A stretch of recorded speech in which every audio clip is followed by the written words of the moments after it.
But moving forward from the medical world, then it was the Black Panther Party.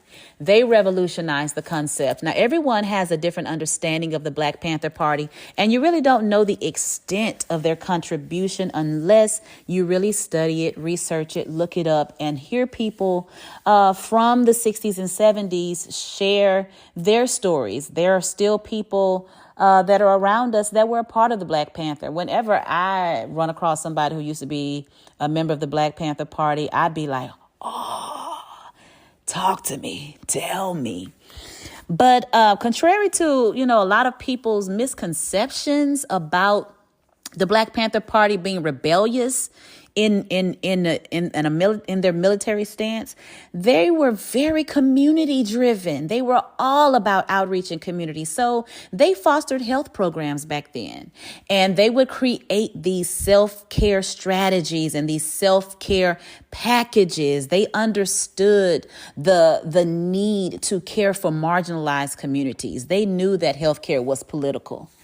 We know now that healthcare is political. I have been sharing online about these new executive orders that are in place. You can go to my website, lashannamore.com. There is a tab called Wellness and World, and I've included some of the new executive orders that do affect us when it comes to healthcare.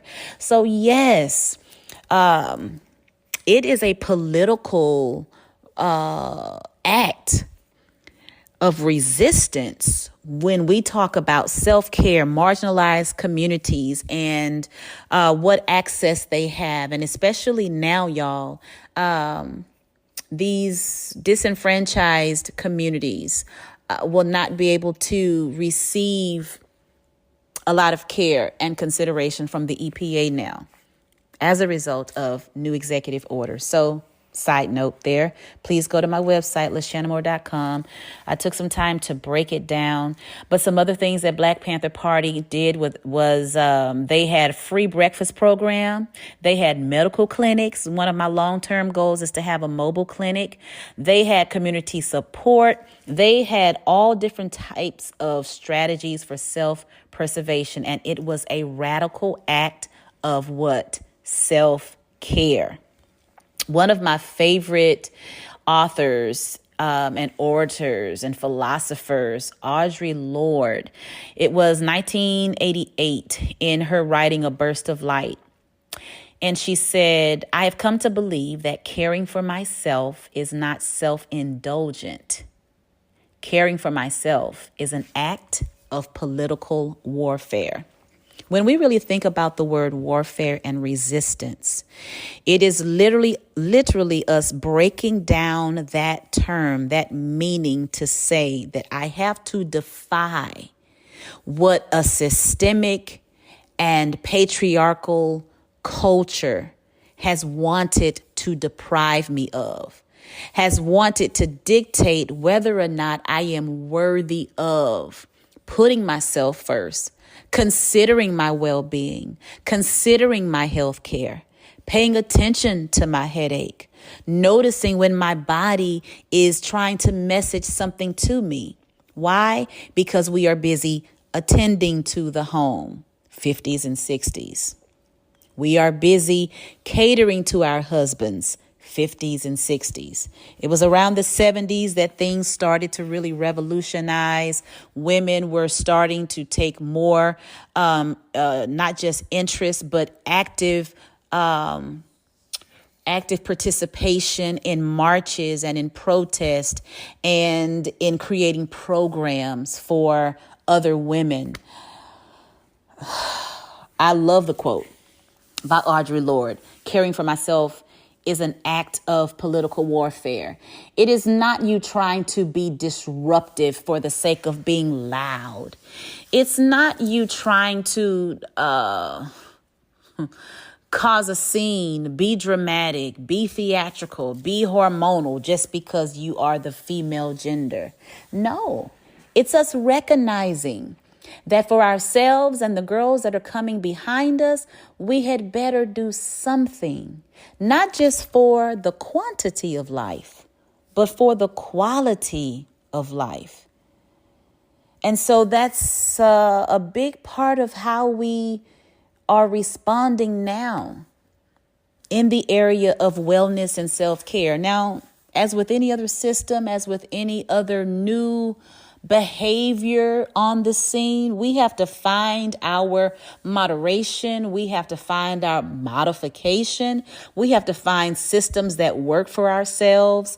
We have to find what really works for each transition of our lives.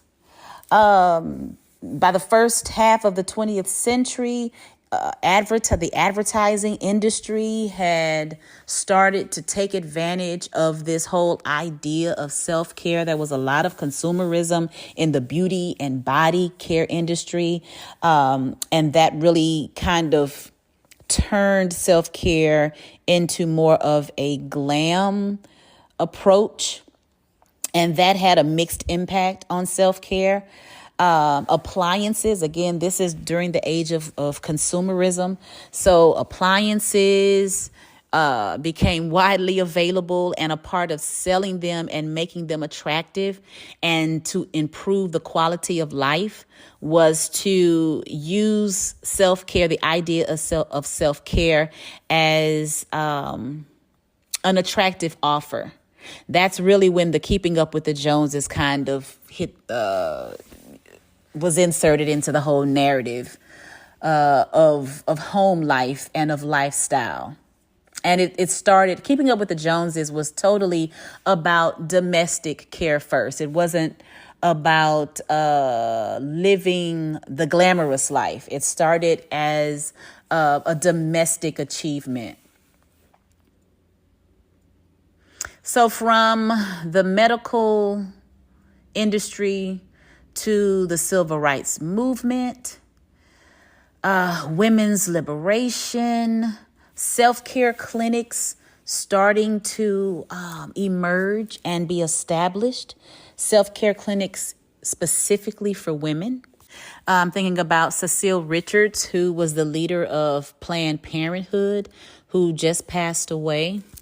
And Planned Parenthood was initially founded in the early 1900s. The first birth control clinic was opened by Margaret Sanger. Now, there's some controversy around that existence, but if you follow Planned Parenthood, another side trail here, y'all. When you follow Planned Parenthood, you see how it evolved over time, and by what we know the organization to later become by the 1960s, it was really support for women as it relates to reproductive health care. So with women like Miss Cecile, who really made a dynamic change in that area, self-care has morphed. It has evolved. It has grown. There have been times that we have had to fight for self-care in present day. When you think about catastrophic events that have happened in the world, we think about 9/11 and how health experts really had to encourage people to make time for themselves, self-care, to get therapy and to get some mental health support. COVID-19, the pandemic, there was a lot of civil unrest during that time. George Floyd, Breonna Taylor, a lot of police killings from unarmed Black people, a lot of peaceful protest during that time from everybody, from all walks of life. The determination. So again, let's go back to the words warfare and resistance. And when you understand why self-care is not just a novelty word, and ongoing challenges persist, they will continue during this new administration. For many of us who recognize the challenge of it, your self-care is going to be challenged, and it is going to hold us accountable to make sure that we are taking care of ourselves. So as I get ready to summarize this, I want us to kind of look at it. I want us to fast forward to what wellness looks like now. This is a wellness era, as I said.